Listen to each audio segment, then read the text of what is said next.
श्री स्वामी समर्थ. येळकोट येळकोट जय मल्हार. नमस्कार सगळ्यांना. आज आम्ही छोटी जेजुरी बघायला गेलो होतो बघा. खूप छान आहे ती. छत्रपती संभाजीनगरमध्येच आहे, सातारा परिसरमध्ये. बघा, खूप जुनं काम आहे बघा. खूप दुरून दुरून लोक येतात बघायला. नंदी आहे हा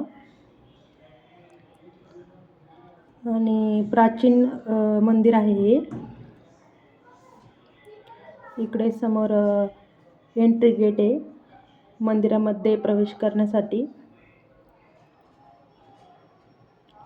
समोर परत एक दुसरं एंट्री गेट आहे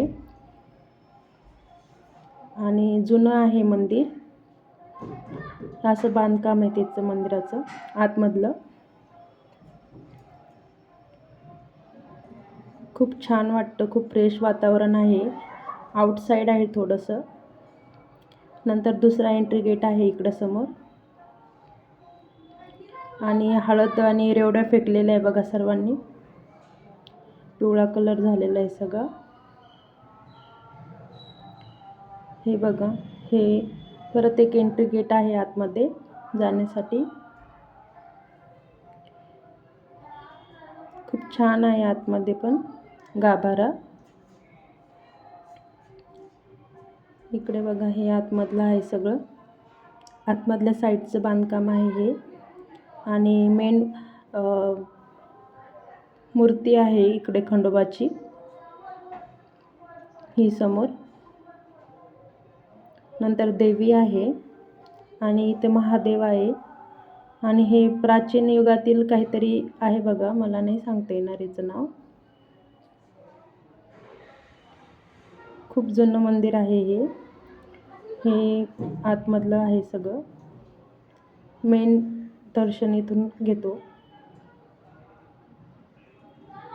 नंतर इथे एक्झिट आहे.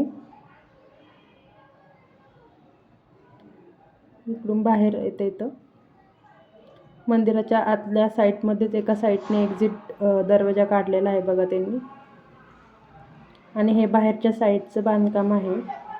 सगळ्या साईडनी हळद फेकलेली आहे आणि रेवड्या फेकलेल्या आहे. हे पाठीमागचं बांधकाम आहे.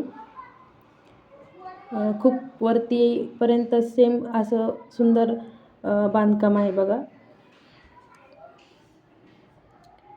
कोरीव काम केलेलं आहे पूर्ण. इथे हळद आणि रेवड्या फेकलेल्या आहे. हे बघा,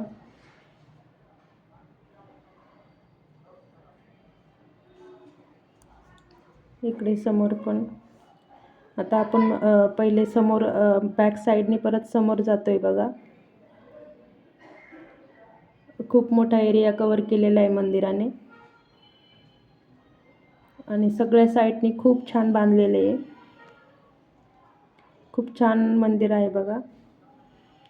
खूप करमतं तिथं दर्शन वगैरे घेतल्यावर. खूप छान छान शॉप पण आहे बाहेर.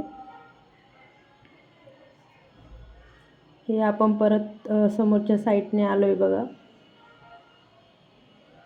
जिथनं आपण सुरुवात केली होती त्या साईडनं. ते नंदी आणि ते परत आपलं देवाचं हे एका साईडनं हे बसलेले होते. खूप छान हे करत होते, ते वाजत होते खंडोबाचं. तुम्हाला माझा ब्लॉग कसा आवडला तो नक्की कळवा. Thank you so much.